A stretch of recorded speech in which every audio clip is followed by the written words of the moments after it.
ফেব্রুয়ারি 2005 নয়ডার পাশে নিঠারি ভিলেজ থেকে একের পর এক বাচ্চা ভ্যানিশ হয়ে যেতে থাকে। এই সময় করে প্রায় 14 থেকে 15টা বাচ্চা নিঠারি ভিলেজ থেকে উধাও হয়ে গিয়েছিল এবং এদের প্রত্যেকেরই বয়স ছিল 10 থেকে 16 বছর। তাই স্বাভাবিকভাবেই বাচ্চাদের মা বাবা তাদের বাচ্চাদের হারিয়ে যাওয়াতে পুলিশের কাছে ছুটে যায়, যাতে করে পুলিশের কাছে তারা বাচ্চাদের মিসিং কমপ্লেন্ট রেজিস্টার করতে পারে। কিন্তু পুলিশের কাছে গিয়ে তারা এমন একটা প্রবলেম ফেস করে যেটার জন্য কেউই অপেক্ষা করছিলেন না। এই প্রত্যেকটা বাচ্চার মা বাবা, মানে এই 14 থেকে 15টা বাচ্চার মা বাবা যখনই পুলিশের কাছে কমপ্লেন্ট রেজিস্টার করতে যায়, তখনই তাদেরকে পুলিশ যতটা পারে ততটা হ্যারাসমেন্ট করে। থানা থেকে তাদেরকে দুচ্ছাই করে বের করে দেওয়া হয়। কারণ তারা গরিব মানুষ ছিল। তারা নয়ডার পাশে নিঠারি বলে একটা ছোট্ট স্লাম এরিয়াতে বসবাস করত। তাই পুলিশ তাদের সঙ্গে এরকম ব্যবহার করে। সিস্টেমের ওপর ভরসা হারিয়ে ওই প্রত্যেকটা বাচ্চার মা বাবা নিজে থেকে বাচ্চাদের খোঁজার চেষ্টা করে। তারা দিন রাত এক করে বাচ্চাদের খোঁজার জন্য বিভিন্ন রকমভাবে একে একে প্রচেষ্টা করতে থাকে। কেউ কখনো সারা দিন বিভিন্ন জায়গায় বাচ্চাদের মিসিং পোস্টার লাগিয়ে, আবার কখনো নয়ডার মতো একটা বড় শহরে সারাদিন ঘুরে বেরিয়ে বাচ্চাদের খোঁজার চেষ্টা করে। কিন্তু কোনো সুরাহা হয়নি। একটা বাচ্চাকেও কোনো রকম মা বাবা আত্মীয় স্বজন কেউই খুঁজে পায়নি। সবারই মনে বিভিন্ন রকম প্রশ্ন জর্জরিত হয়ে যায়। সবারই মনে বিভিন্ন রকম প্রশ্নের কারণে তাদের রাতে আর ঘুম হয় না। সবাই এখন ভাবতে থাকে যে আমাদের বাচ্চা গেল তো গেল কোথায়? আমাদের বাচ্চাকে উধাও হওয়ার পেছনে কার হাত রয়েছে? আদেও তাদের বাচ্চা বেঁচে আছে নাকি মারা গেছে? আর তাদের বাচ্চাগুলোকে উধাও হওয়ার পেছনে বা ভ্যানিশ করার পেছনে আসল উদ্দেশ্যটাই বা কী? জানতা না।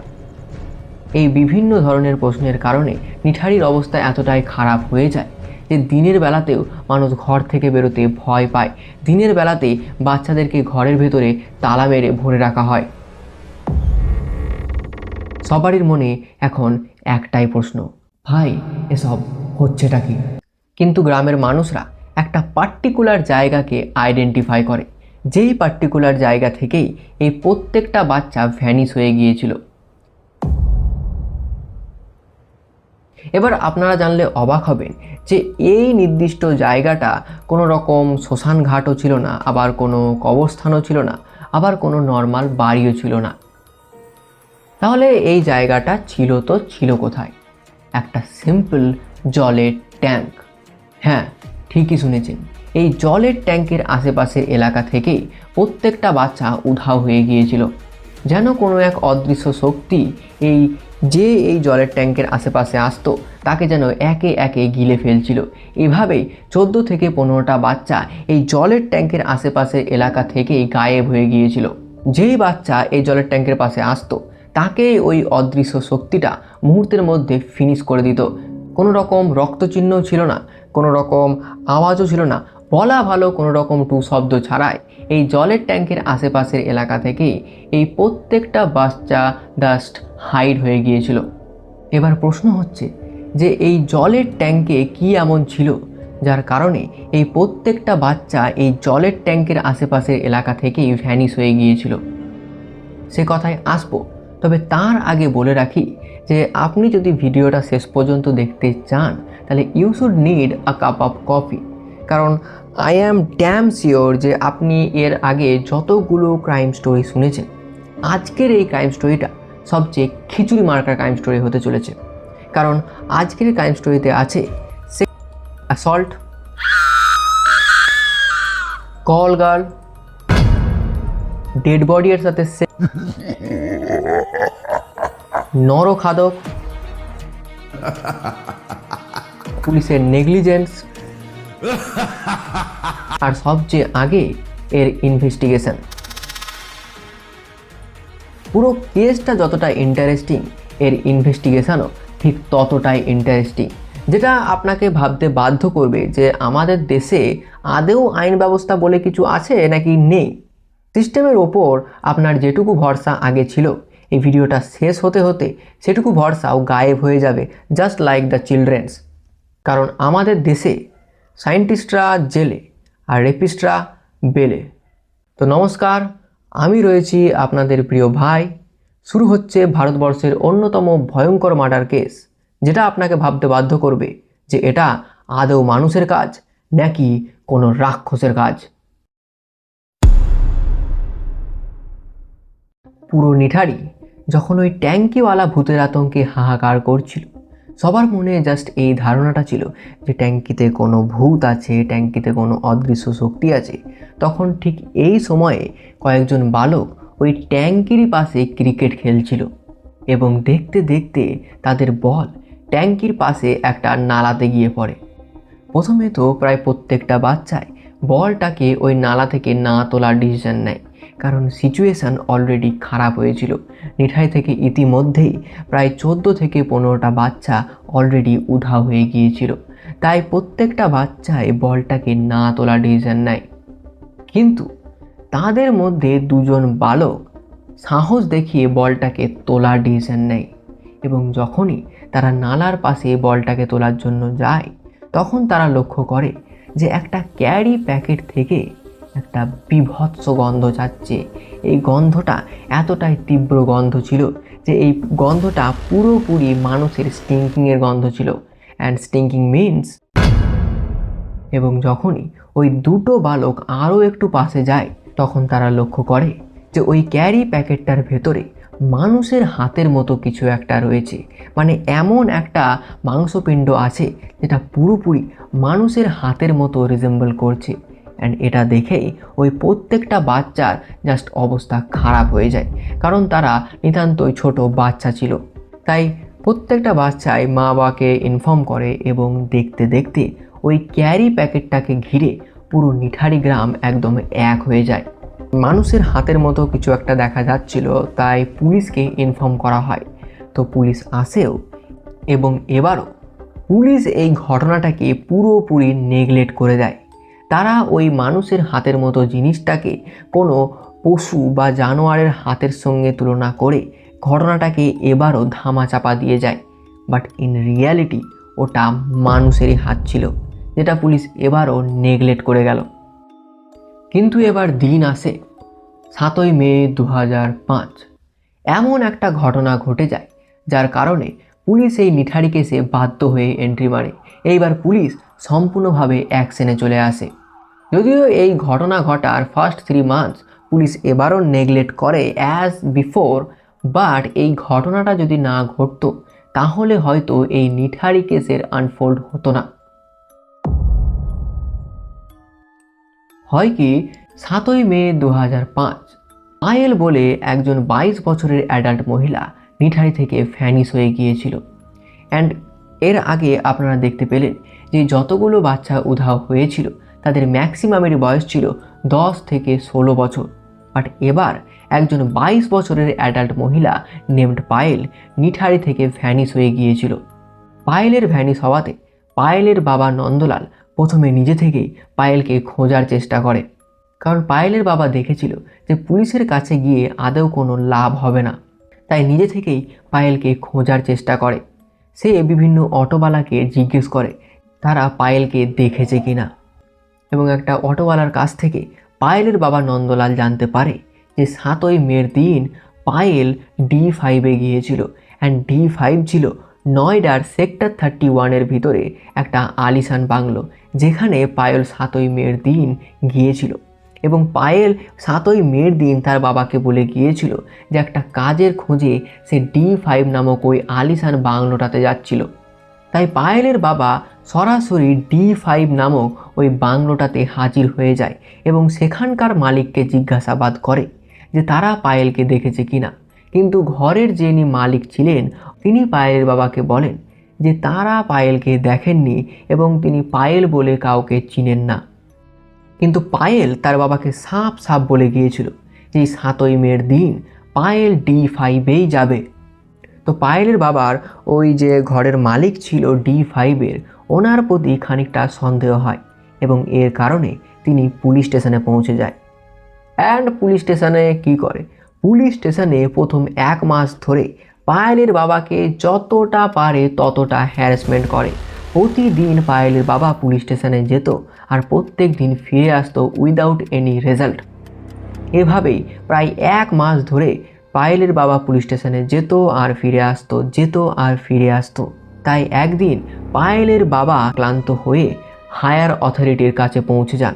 তখনকার যিনি হায়ার অথরিটি ছিলেন SHO বিনোদ পান্ডে, ওনার কাছে পায়েলের বাবা পৌঁছে যান এবং বিনোদ পান্ডে পায়েলের বাবাকে দেখে পায়েলের মিসিং কমপ্লেন্ট রেজিস্টার করে নেয় এবং at the end of the day Nithari কেসে পুলিশ এন্ট্রি মারে। So in summary we can say that পায়েলের মিসিং হওয়ার প্রায় 1 মাস পর পায়েলের মিসিং কমপ্লেন্ট রেজিস্টার হয়। মানে ভাবুন যে কী লেভেলের পুলিশ এই কেসে নেগলেক্ট করেছিল। বাট এনিওয়েজ, যেই পুলিশ এতকাল প্রত্যেকটা মা বাবাকে নিজের নাকের ডগায় ঘুরিয়ে রাখতো, সেই পুলিশই এখন বাধ্য হয়ে নিঠারি কেসে এন্ট্রি মারে। অ্যান্ড টু বি অনেস্ট, এইটা খবরদার আপনারা ভাববেন না যে পুলিশ এই সময় একদম অ্যাক্টিভ হয়ে পড়ে এবং প্রত্যেকটা বাচ্চাকে খোঁজার জন্য একদম উঠে পড়ে লাগে। এটা খবরদার ভাববেন না, কারণ পুলিশ এর পরেও বিভিন্ন ধরনের নেগলেক্ট করে, which I will tell you after. So police এই নিঠারি কেসে নিজের কাজ শুরু করে এবং প্রথমে পুলিশ ওই জলের ট্যাঙ্কের ভূতটাকে গুরুত্ব দেয়। Police as a primary suspect ওই জলের ট্যাঙ্কটাকে ট্রিট করে এবং সারা রাত ধরে ওই জলের ট্যাঙ্কের আশেপাশের এলাকা জুড়ে প্রায় 20 থেকে 25টা পুলিশকে মোতায়েন করা হয় এবং সেখানে ওই 20 থেকে 25টা পুলিশ সারা রাত ধরে ওই জলের ট্যাঙ্কের আশেপাশের এলাকা জুড়ে তদারকি মারে। কিন্তু সকালবেলায় উঠে পুলিশ যা দেখে, এটার জন্য পুলিশ আগে থেকে রেডি ছিলেন না। সকালবেলায় উঠে পুলিশ দেখে যে রাতারাতি নিঠারি থেকে আরও 2টো বাচ্চা উধাও হয়ে গেছে, হুইচ মিনস যে এই জলের ট্যাঙ্কে কোনো ভূত ছিল না। এটা সাধারণ মানুষের মধ্যে একটা রুমার্স রটে গিয়েছিল। তো যেহেতু ওই জলের ট্যাঙ্ক থেকে কোনো রকম আউটপুট পাওয়া যায়নি, তাই পুলিশ এবার পায়েলের কেসটিকে হাতে নিয়ে পায়েলের কেস নিয়ে ইনভেস্টিগেশন শুরু করে। তবে পায়েলের কেস জানার আগে এই নিঠারি এলাকার খানিকটা জিওগ্রাফি সম্বন্ধে একটু ধারণা করে নিতে হবে এবং তারপরই এই নিঠারি কেসটা আমাদের কাছে ক্লিয়ার হয়ে যাবে।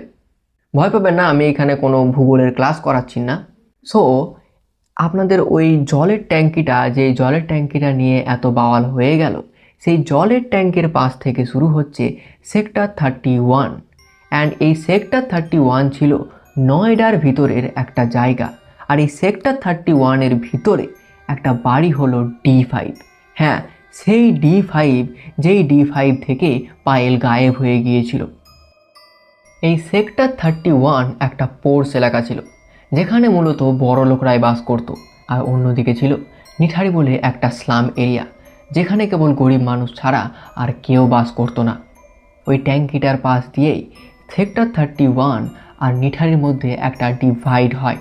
এমন একটা ডিভাইড যেটা কেবল মানুষ আর মানুষের ডিভাইড নয়, এমন একটা ডিভাইড যেটা গরিব আর বড় লোকের মধ্যে ডিভাইড।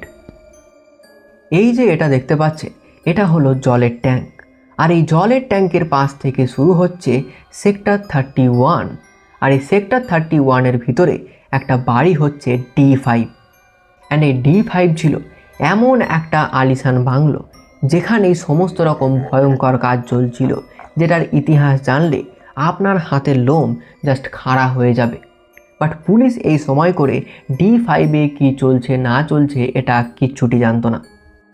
পুলিশ যখন পায়েলের কেসটিকে হাতে নেয়, পুলিশের যেটা প্রথম মোটিভ ছিল সেটা হচ্ছে পায়েলের মোবাইল ফোনটিকে ট্রেস করা। বাট প্রবলেমটা হচ্ছে, পুলিশ যখন পায়েলের মোবাইল ফোনটাকে ট্রেস করে, তখন পুলিশ লক্ষ্য করে যে পায়েলের মোবাইলটা ডিঅ্যাক্টিভেট হয়ে গিয়েছে, যেটার মানে হলো যে পায়েলের মোবাইলটাকে কোনোভাবে ট্রেস করা যাবে না। অ্যান্ড এটাকেও আপনাকে ইনফর্ম করে দেওয়া ভালো যে পায়েল D5-এ গিয়েছিল এমনটার কোনো ঠোস সাবুত কিন্তু পুলিশ এই সময়ে পায়নি।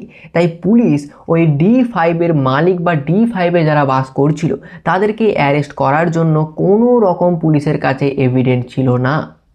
এই ঘটনার প্রায় 60 দিন পর পায়েলের মোবাইলটাকে হঠাৎই অ্যাক্টিভেট হতে দেখা যায় এবং যখনই পায়েলের মোবাইলটাকে পুলিশ অ্যাক্টিভ হতে দেখে, পুলিশ পায়েলের লাস্ট লোকেশনকে ট্র্যাক করে এবং গেস করুন এই লাস্ট লোকেশনটা কোথায় ছিল। D5 sector 31। এই সময়ে পুলিশের কাছে D5-এ যারা বাস করছিল তাদেরকে অ্যারেস্ট করার জন্য একটা পোক্তা এভিডেন্স চলে এসেছিল, যেটার মাধ্যমে ওই D5-এ যারা বাস করছিল তাদেরকে অ্যারেস্ট করা যেত। প্রথমত পুলিশ পায়েলের লোকেশন ট্র্যাক করা মাত্রই ওই D5-এ হাজির হয়ে যায়।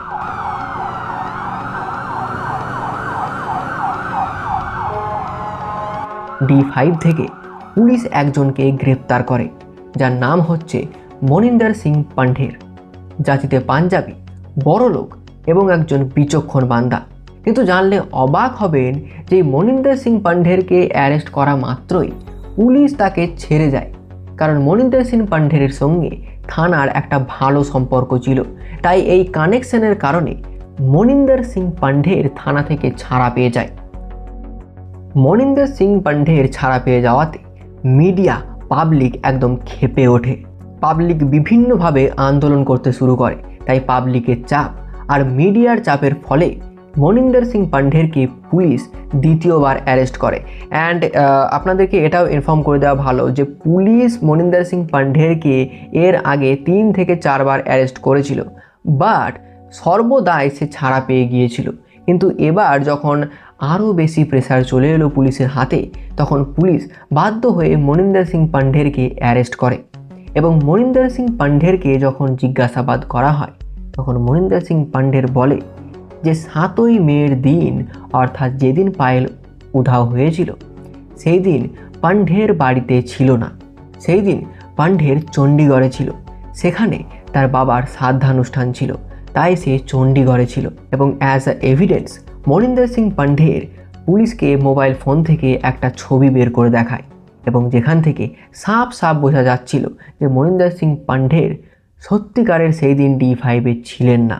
मृत्यु हो गई थी, चंडीगढ़ में था और पिता की मृत्यु हो चुकी है। कितना रेपुटेड आदमी बोल रहा है पिता की मृत्यु हुई है, तो वेरीफाई भी की हम लोगों ने, लेकिन सत्य प्रतीत हुई। তো পুলিশের কাছে এবার ঘুরিয়ে ফিরিয়ে এই মামলাটা আবার স্কোয়ার ওয়ানে উঠে দাঁড়ায়। কিন্তু পুলিশ যখন কিছুটা ওই মনিন্দর সিং পান্ডের ওপর চাপ সৃষ্টি করে, তখন পান্ডের কনফেস করে যে পায়েল একজন কল গার্ল ছিল এবং পার নাইট 25,000 টাকার বিনিময়ে মনিন্দর সিং পান্ডের পায়েলের সঙ্গে যা মন তাই করত, which means Payal was a sex worker। फिर हमने पंधेर से थोड़ा रिजिडली, थोड़ा टाइटली पूछताछ शुरू करी। जब हमने पंधेर को टाइट करना शुरू किया तो पंधेर ने एक्सेप्ट कर लिया, yes Payal was a call girl. Payal एक कॉल गर्ल थी, उसको मैं पर नाइट 25,000 समथिंग देके जब भी मैं आता था बाहर से उसको लेके आता था मैं एक नाइट के लिए। वो आती थी, रात को रुकती थी, सुबह चली जाती थी। পান্ডের এটাও কনফেস করে যে পায়েলের এই সেক্স ওয়ার্কারের কারণে তার বাবা নন্দলালেরও হাত আছে। মনিন্দর সিং পান্ডের বিভিন্নভাবে পায়েলের বাবা নন্দলালকে অ্যাট্যাক করে। তাই পুলিশ নন্দলালকে থানায় তুলে আনে এবং নন্দলালের সঙ্গে জিজ্ঞাসাবাদ শুরু করে। নন্দলাল কনফেস করে যে হ্যাঁ, পায়েল ওয়াজ আ সেক্স ওয়ার্কার, বাট এটা তাদের ইকোনমিক কন্ডিশনের কারণে পায়েলকে এরকম কাজ করতে হয়। বাট পায়েলকে খোঁজার ব্যাপারে পুলিশ যেন কোনো রকম কম্প্রোমাইজ না করে, কারণ সে নন্দলালের মেয়ে। ঠিক এই সময় করে পুলিশ জানতে পারে যে পায়েলকে যে লাস্ট কল করেছিল সে হচ্ছে সুরেন্দর সিং কোহলি। সুরেন্দর সিং কোহলি ছিল মনিন্দর সিং পান্ডের কর্মচারী, যে ওই D5-এই কাজ করত। আর এটা জানা মাত্রই পুলিশ সুরেন্দর সিং কোহলিকে অ্যারেস্ট করে নেয়। সুরেন্দর সিং কোহলি ছিল একজন হট্টাকট্টা বিচক্ষণ বান্দা, যিনি কাজের সূত্রে উত্তরাখণ্ড থেকে এই D5-এ থাকতে এসেছিল। And he was very close to Moninder Singh পান্ডের। এবং 7ই মের দিন সুরেন্দর সিং কোহলি একমাত্র ব্যক্তি ছিল যিনি D5-এ ছিলেন। সো পুলিশ সুরেন্দর সিং কোহলিকে অ্যারেস্ট করে থানায় নিয়ে আসে এবং তারপর সুরেন্দর কোহলির সঙ্গে জিজ্ঞাসাবাদ শুরু হয়। এবং এই জিজ্ঞাসাবাদ করার দরুন পুলিশ এমন কিছু জানতে পারে যেটা শুনে you will be shocked. Surinder Koli এই জিজ্ঞাসাবাদ চলার দরুন পুলিশকে এমন কিছু ইনফরমেশন দেয় যেটা শোনার জন্য কোনো পুলিশ রেডি ছিলেন না। একে একে প্রায় 7 জন পুলিশ নেগোসিয়েশন রুমে একে একে আসতে থাকে আর একে একে বেরোতে থাকে, কারণ তাদের প্রত্যেকের এই সুরেন্দর সিং কোহলি যা যা বলছিল সেটা শুনে তাদের দম বন্ধ হয়ে আসছিল। 11th of January 2008 এই সময় করে সুরেন্দর সিং কোহলির ইন্টারভিউ নেওয়া হয় এবং সুরেন্দর সিং কোহলি স্বীকার করে নেয় যে হ্যাঁ, সে একে একে মোট 19টা বাচ্চাকে খুন করেছে। প্রত্যেক দিন রাতে তার মালিক মনিন্দর সিং পান্ডের তাকে অর্ডার করতো যে তার জন্য কোনো ভালো মাল নিয়ে আসতে, অ্যান্ড মাল মিনস। এবং তারপর সুরেন্দর সিং কোহলি বিভিন্ন ছোট বাচ্চাকে, যাদের বয়স ছিল 10 থেকে 16 বছর, সুরেন্দর সিং কোহলি এই 10 থেকে 16 বছরের মেয়েদেরকে টার্গেট করত এবং তাদেরকে এন্টাইজ করে D5-এ নিয়ে আসতো। এই প্রত্যেকটা 10 থেকে 16 বছরের বাচ্চা মেয়েদেরকে সুরেন্দর সিং কোহলি বিভিন্ন কাজের লোভ দেখিয়ে D5-এ নিয়ে আসতো এবং শুধুমাত্র কাজের লোভই নয়, কোনো ফুড বা কোনো কিছু লোভ দেখিয়ে সুরেন্দর সিং কোহলি ওই প্রত্যেকটা বাচ্চাকে একে একে D5-এ নিয়ে আসতো এবং তারপর ওই বাচ্চাগুলোকে তার মালিকের কাছে দিয়ে দিত এবং তার মালিক প্রত্যেক দিন রাতে ওই প্রত্যেকটা বাচ্চার মেয়ের সঙ্গে ফিজিক্যাল হতো এবং এটা দেখে সুরেন্দর সিং কোহলিরও একটা ডিজায়ার জাগতে থাকে। প্রতিদিন রাতে তার মালিক মনিন্দর সিং পান্ডের ওই প্রত্যেকটা বাচ্চা মেয়ের সঙ্গে কুকর্ম করত এবং তারপর ওই প্রত্যেকটা বাচ্চা মেয়েকে সুরেন্দর সিং কোহলির কাছে পাঠিয়ে দিত এবং সুরেন্দর সিং কোহলিও তাদের সঙ্গে সেম অত্যাচার করত। But Surinder Singh took this thing into another level. Surinder Singh Kohli প্রথমে তো ওই বাচ্চা মেয়েগুলোর সঙ্গে যেমন তাই করতো এবং তারপর তাদেরকে দম বন্ধ করে মেরে দিত এবং তারপর you will be shock to know যে ওই ডেড বডির সাথে Surinder Singh Koli use to have, what the sick minded people was this. এবং তারপর ওই বাচ্চার মেয়ের ডেড বডিটাকে পিস পিস করে কাটতো। কিছু বডি পার্টসকে সে নিজের কাছে রেখে দিত এবং কিছু বডি পার্টসকে ক্যারিতে ভরে ওই নালাটার কাছে ফেলে দিত। এই কিছু বডি পার্টসকে সে নিজের কাছে রাখতো এই কারণ ওই বডি পার্টসগুলোকে সুরেন্দর সিং কোহলি রান্না করে খেত। সো এইখানে পুলিশের কাছে একটা সাপ রুট ছিল যে it was a full case of cannibalism, and cannibalism means. Police যখন এই সুরেন্দর সিং কোহলির ইন্টারভিউ নেয় তখন সুরেন্দর সিং কোহলি ঠিক এই কথাটা বলে। मैंने उसी टाइम तुरंत काट करके और इसका मैंने बाजू और ये सीने का एक पीस भी खाया था। अच्छा। हाँ जी, जो मैंने घर में ही मतलब किचन में बनाया था।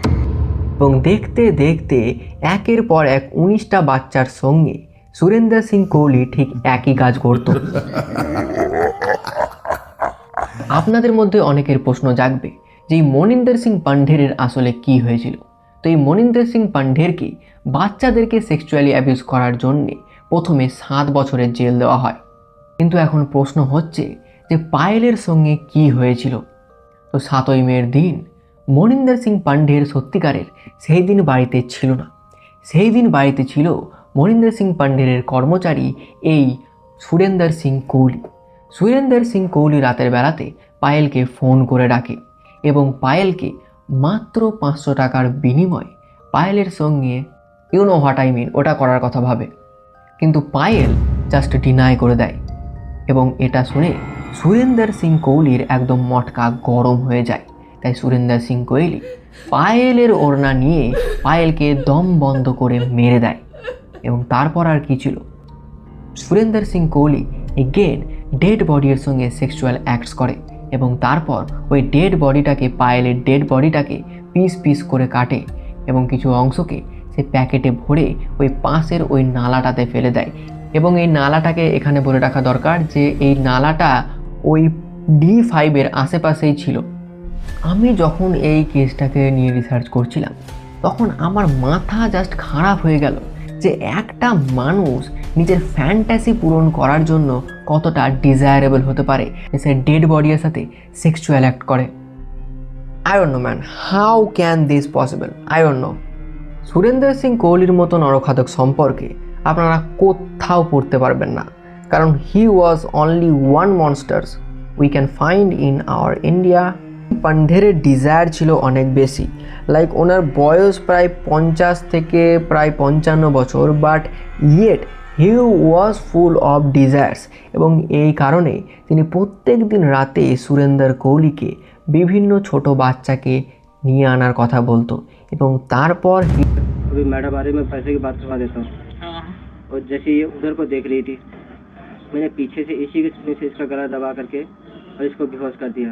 उसके बाद इसके साथ सेक्स करने का कोशिश किया और सेक्स करने का कोशिश किया। थोड़ी देर सेक्स करने की कोशिश करने के बाद उसके बाद जब सेक्स नहीं हो पाया मेरे से, मैंने गला दबा करके इसको मार दिया। So overall, he was a rich man, but he was full of desire.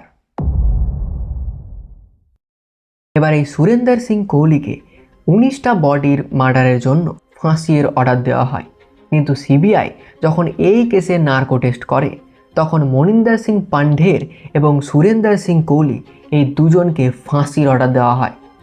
I repeat, ফাঁসির অর্ডার। ওনার 15 দিন পরই সিবিআই এই কেসের ইনভেস্টিগেশন শুরু করে। সিবিআইয়ের কাছে মামলা একদম ক্লিয়ার ছিল যে এই মনিন্দর সিং পান্ডে ছিল একজন desirable man full of money এবং সেই বাচ্চাদেরকে এই একে একে 19টা বাচ্চাকে রেপ করেছিল। আর সুরেন্দর সিং কোহলি একটা নরখাদক ছিল। তো এই সিবিআই যখন ইনভেস্টিগেশন করছিল তখন সিবিআইয়ের সামনে 19টা কঙ্কাল উঠে আসে, যেটা পাওয়া গিয়েছিল ওই নালাটার পাশ থেকে।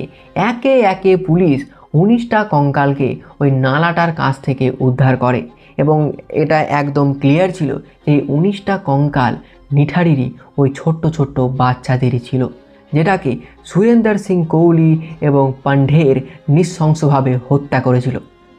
তো মনিন্দর সিং পান্ডের এবং সুরেন্দর সিং কোহলির এই সিক মাইন্ডের কারণে তাদেরকে ফাঁসির অর্ডার দেওয়া হয়। अरे वो तो बस जब वर्डिक्ट इसमें आया था वो दिन मैं कभी नहीं भूल सकता।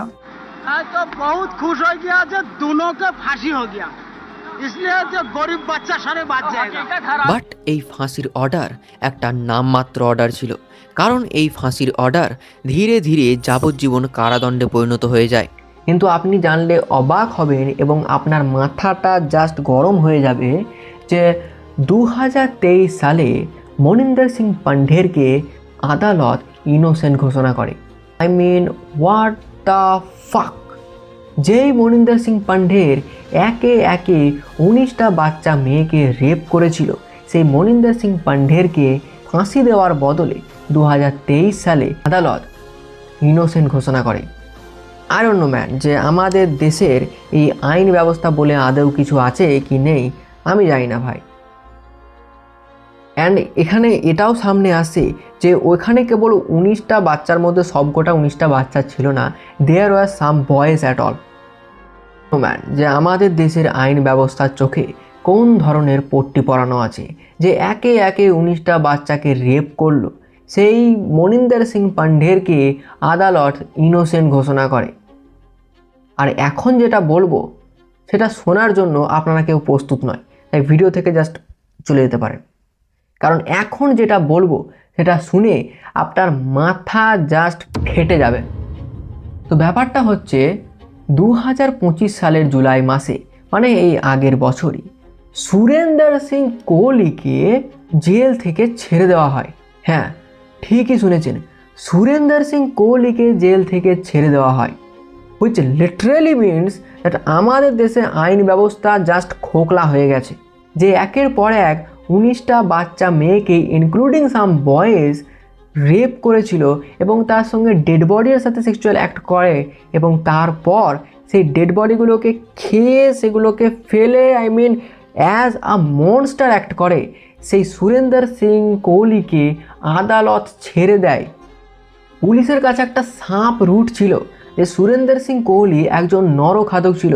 ইট was a full case of cannibalism. কিন্তু জুলাই 2025-এ সুরেন্দর সিং কোহলিকে ছেড়ে দেওয়া হয় এবং সুরেন্দর সিং কোহলির প্রায় 19 বছর এবং মনিন্দর সিং পান্ডেরের প্রায় 17 বছর জেল হয়। জানি না আইনের চোখে কোন ধরনের পট্টি পরানো আছে, জানি না আইন আজ কোন কোম্পানির গাঁজা খেয়ে থাকে, যে পরপর 19টা বাচ্চাকে রেপ করার পর আমাদের চারপাশে এখন খুল্লাই খুল্লাম ঘুরে বেড়াচ্ছে, আবার কেউ 19টা বাচ্চার সঙ্গে সেক্সুয়াল অ্যাক্ট করে, আবার কেউ 19টা বাচ্চার মাংস খেয়েও ঘুরে বেড়াচ্ছে।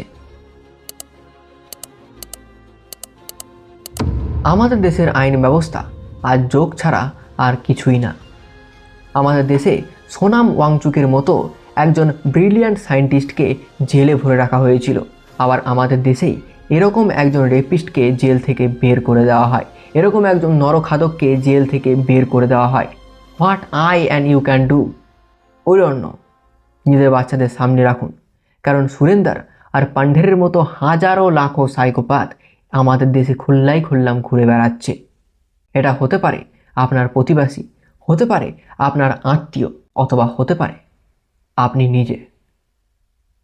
All is well.